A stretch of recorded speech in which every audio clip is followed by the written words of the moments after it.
高雄是规定讲这电话卡袂当停车，不过最近基隆地区确实有人把这电话卡互别人来停，而且甲因收这停车费。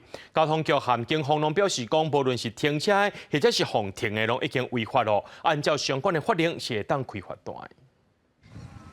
平常日来到基隆老街，虽无无假日时的加价，不过人也是吵，都是因为人侪歹停车。最近传出假日时，基隆才有民众甲家己厝的电话卡当作收费停车场，伫路边招人客，3点钟100块。有游客讲，捌伫假日来基隆，就拄到有人招停车。讲伊落有停车位啊，伊会当停车啊。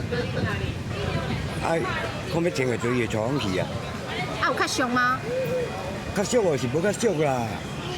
啊，无较俗，咱会想要停。啊，方便倒啊，啊，到要来这整也无你唔敢要坐车顶呢。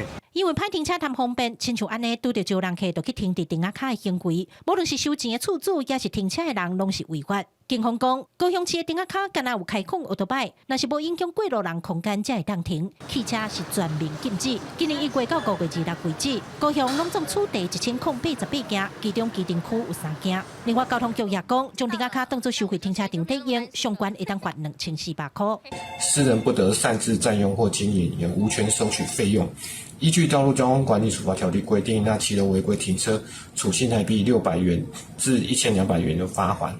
若利用道路为工作场所，如占用道路进行商业活动，得处行为人或其雇主新台币1200元至2400元罚款。